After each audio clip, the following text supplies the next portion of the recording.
There is one thing that got through to me just a few moments ago. There's one thing, I had this aha moment. There's one connection I saw instantly. And I kind of guessed it before, but man, now I see the bigger picture of it. A lot of folks are asking why this degeneration of human sexuality is going on. They call it the transgender mania or whatever label you want to call it, the transgender agenda. I'm not going into the labels people use. We know, I'm saying you know what I'm talking about. There's also this collapse of the West, as I call it. You have this fear amongst many people, they're losing their culture, they're losing their homeland. That's why they have this rise in right-wing populism. And you also have this, what they call migrant crisis. You still have, well, even though they don't really call that migrant crisis anymore, you still have many migrants, thousands of them crossing borders. Nobody knows who they are, where they end up. And you have a low fertility rate, too few kids are being born in many developed countries. There's also constructive develop according to whom. And you have many false teachings that pagan Christianity is teaching people.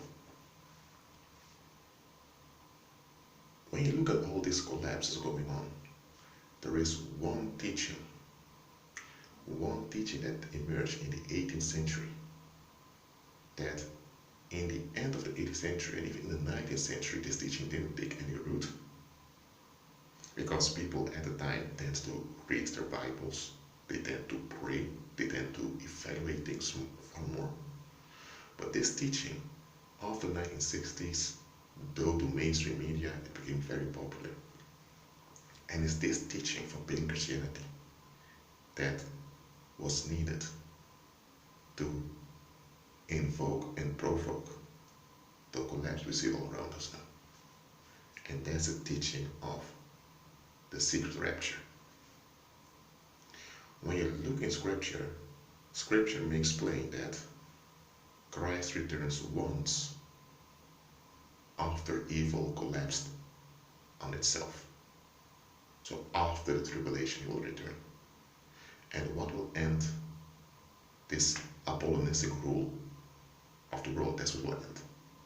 Male and female human beings will not end. Ethnicities will not end. Languages will not end. What will end is the pagan rule of this world. But the secret rapture, that teaching tells you that humanity, as we know it, will end, and we will become we will become immaterial in the heavens, singing praises and playing harps forever. Something that's unbiblical, completely unbiblical. And the secret rapture teaching also tells you that if you just give in to church regulations, you will be spared from all the trouble that will come. So what does this teaching do to people? It teaches them to look after themselves, to make sure they are alright, so that when the time comes, they are safe. So to make you self-centered. It causes you to become narcissistic, so that you're not left behind. It puts you in fear. God's will is that believers are active in the here and now, so that His rule will overrule all the darkness that's on the earth. So violence is in the world, and God's plan is that believers are active in the here and now, so that violence is overruled and destroyed. Because violence, when it keeps coming after you, it will destroy itself. That's why Christ said, endure until the end. But pagan Christianity came with this teaching called the secret rapture, which goes against what Christ said. Christ said, endure until the end. Christ said he is with us until he returns. But now, instead of enduring until the end, there are many believers who just settle. They go to church every Sunday, they have their job, and that's it. They are busy. They are occupied with tasks. Just like in ancient Egypt, the Israelites were busy, occupied with tasks by their taskmasters, which were appointed by Pharaoh. The same way, today, you have a Pharaohic system. You have a homosexual pyramid structure that governs the business world. And it is the business world to provide jobs for people so they can provide their families. And these corporations, which are led by pagans, are taskmasters that keep the population busy. And there are many believers being busy together with the world, waiting till Christ returns. So they're not active, they're not influential, they're not reaching out to people. They just go to church every Sunday, and during the week they carry the same yoke as the world. So if the believers are not active, but they are passive aggressive, that means they are contributing to the self-destruction of mankind. Just think about it. If the ones who are rich don't spend their wealth onto the poor, then who will help the poor if the rich won't? The answer is no one. And that's a metaphor I used right over there.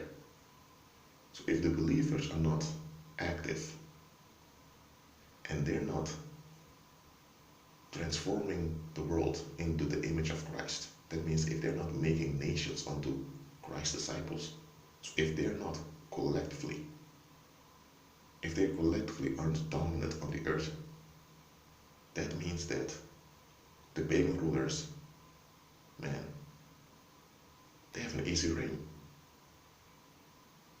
It's very easy for them to enforce fear on the human population because the believers aren't that active. So, when you look at it carefully, this whole anti-mania that pagan Christianity has been pushing for, let's say, since the 1960s, or perhaps since the 1970s, when you look at it, it's a political agenda.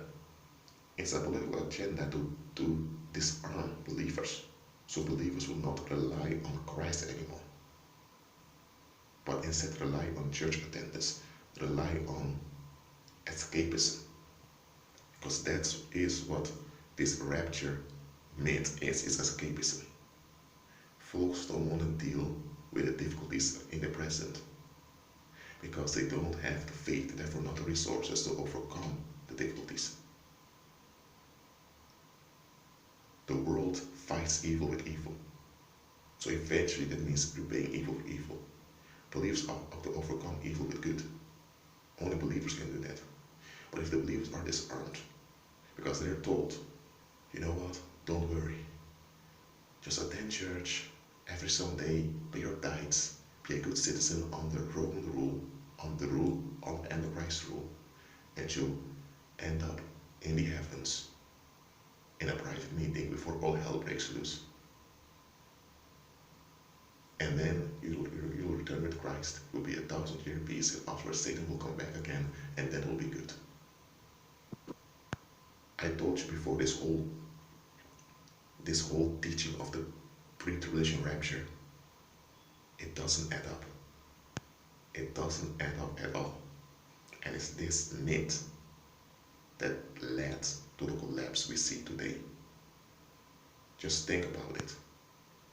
If the believers, let's take Europe for example, if the believers, just like their ancestors who became, because Europe used to be pagan, okay, run by witches, Dianic witches, who were Jezebel worshippers, okay, but Europe was transformed by the gospel into a place where people upheld the word.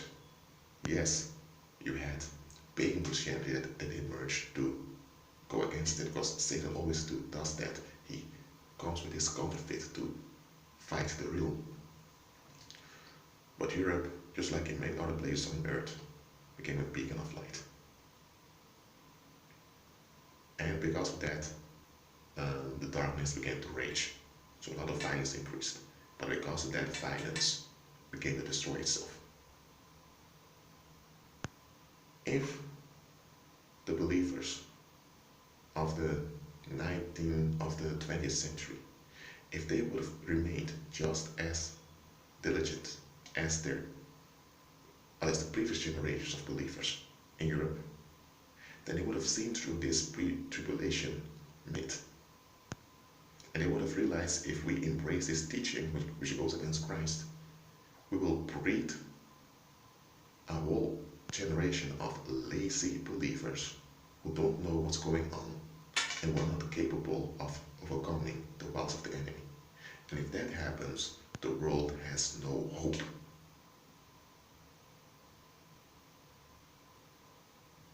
I mean, if you have a lamp, okay, for example, in this bathroom, there's a lamp here.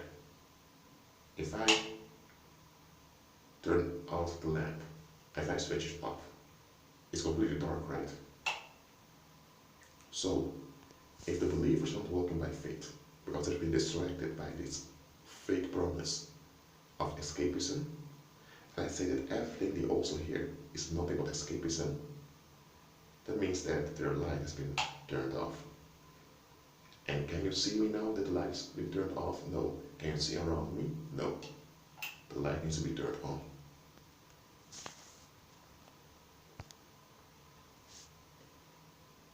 So just think about this. This pre-tribulation myth, it enabled what some would say the collapse of Western civilization, or it led to this gender dysphoria, because the male and female design is not being upheld anymore. Because male female is Christ's design, he said it's very good, and Christ will never go against his own design. But because beliefs were not active, Christ's design was not honored. So that led to the rise of this sodomite culture that spread like a virus-like infection throughout the world. Now, sodomy did exist before, and that's the elites of the world are sodomites. So I don't talk about it, that's always been like that. But amongst the common population, at least, they have this natural tendency to say male, female. Now, if you say just male and female, then it look weird at you if you're mentally ill. But not everywhere on the world, thank God. But you get what I'm saying here. God's word has been discarded, male and female. That design has been discarded.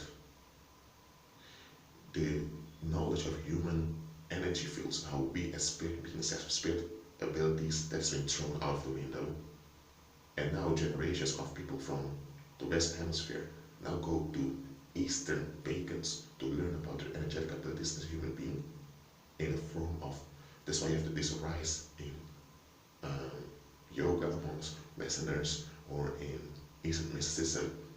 But here's the thing, those pagan disciplines are counterfeits. The real knowledge about human energy fields and how we are energetic beings, how we operate, comes from God, who's the creator. Yet we think that those Eastern pagan disciplines have more to offer than the word. Why? Because believers eventually became lazy. And because the male and female design, which is pro-life, has been discarded, you have this cynical, nihilistic culture of death, in which people just surrender to the easiest relief that there is. And this leads also to people losing themselves in social media. You see how it all connects now?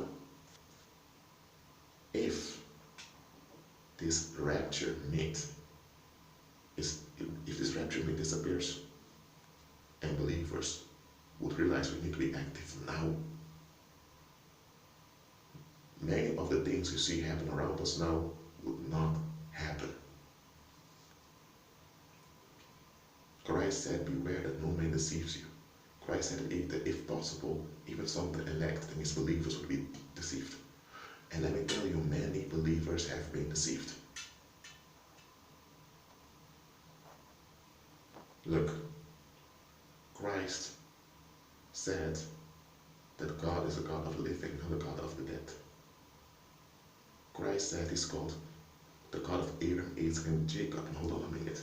Abraham, Isaac, and Jacob were physically dead when Christ said this. But Christ said he's the God of the living, not the God of the dead. Or better said, God is active. He's an active entity. The Supreme Being is an active being. While in religion, they have dead entities that are not energized. Those are idols. So if God is the God of the living, and Christ came to bring life in abundance, then how come that many people that claim the name of Christ today are partaking in this relief-seeking, nihilistic, pessimistic culture of death? How come? That rapture myth, I'm telling you, it's very demonic, it's wicked, it's filth. Billions have been spent in promoting this rapture myth. Why? Something that if you would just go through scripture, you would realize this ain't real. Why? Because that's how black magic operates. If you give people a suggestion of something and you repeat it over and over again, it doesn't matter how absurd that suggestion is, people will fall for it. If you do it on a collective, it will work very fast. If you do it on an individual, the individual may see through it. But if you do it on a collective, people tend to fall quicker in the trap. That's why Adolf Hitler said, if you repeat a lie long enough, often enough, people will believe it. And people are more likely to believe a big lie than a small lie. The rapture. But the way the word rapture also means rape. And what I'm saying now may sound disturbing, but evil spirits, through seduction, raped us spiritually by enforcing this nihilistic, pessimistic culture of death on us, while claiming it's something else we received.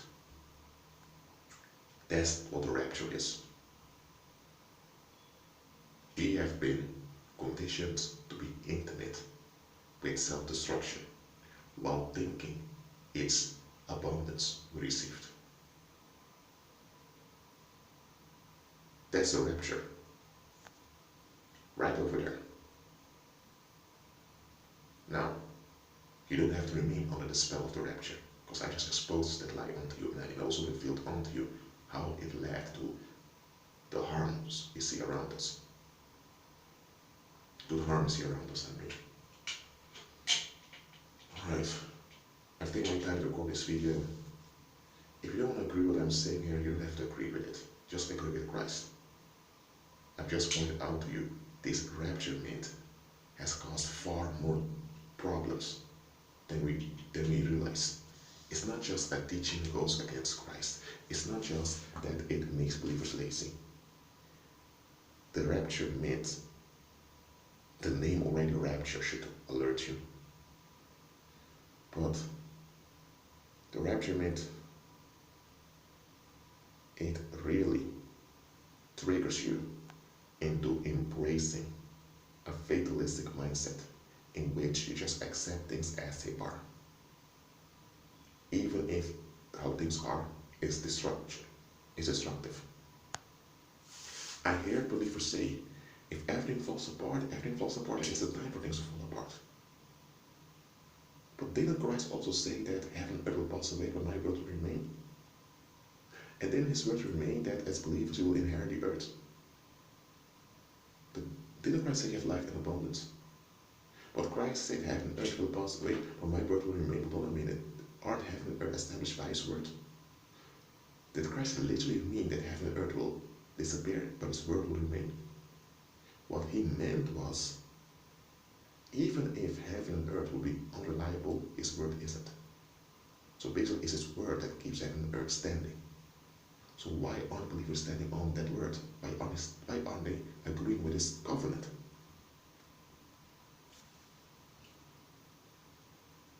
Please unlearn the lies of pagan Christianity, especially at the rapture myth, because look, what it comes down to is the following. And I will give a parable to explain this, then I'm going to close this video.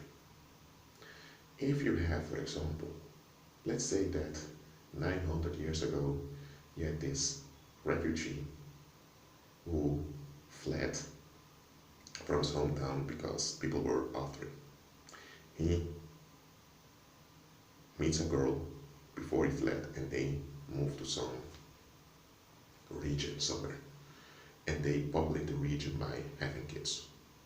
Now those kids then, they don't procreate with one another, but they get their spouses from a village nearby. And within 400 years, you have a new ethnicity over there. Death, a language which is a deviation from the common language. And before you know it, let's say 500 years later, they're around 300,000. Or maybe a million people. And they say that today, those people who are now 3 million, they have their own home country. Okay? Now, they have their heritage. Now, what's God's purpose for them to transfer heritage they've received? That means their language, their customs, because Christ came not to destroy but to redeem. Because that refugee that fled 900 years ago was a believer. So that nation today is a consequence of the believer's obedience. But let's say now Satan sees that, and Satan thinks, man, I can stand this ethnicity. There are 3 million of them, even though 60% of this generation will go to the lake of fire, and 40% is safe because they accepted Christ. I don't want them to procreate a new generation in which maybe more people will be saved. So what does Satan do? He comes with this false teaching that teaches them, don't bother with this life in here and now. It's all about going to heaven. And at the same time, he tells the other part of the population who's not born again, don't have kids, because kids are a burden, just enjoy life now, you only live once. He fills the population with garbage. That nation, that ethnicity of 3 million, within 40 years, there is around only 1.2 million left. Another 20 years, that's 60 years later, there's only 900,000 of that ethnicity left. So Satan, through false teaching, has destroyed that ethnicity, which Christ came to redeem. How did he do it? Through false teaching. So let's say now that it's in the 60th year of this satanic program, and from the 900,000 people, a minority realized, hold on a minute, we used to be 3 million, now we're only 900,000. We're being destroyed, we're being annihilated, we're losing our heritage. Now, that situation, many ethnicities and peoples are in at this moment. Not only in the West, but for the majority in the West. It's now they're waking up, and what led to this downfall of their ethnicities? The pre-tribulation rapture. Because if people would not have embraced the pre-tribulation rapture, They would have been active in here and now. They would have preserved male and female, the male and female dynamic. They would have preserved spiritual knowledge, and their ethnicities would have continued in a stable manner. And Christ was being glorified. That's why I always tell you to look at the bigger picture. Then you will see what's going on. Well, what do we do today? We unlearn the pre-tribulation myth and everything that relates to it, so we become active in the here and now. That being said, agree with Christ and be at peace.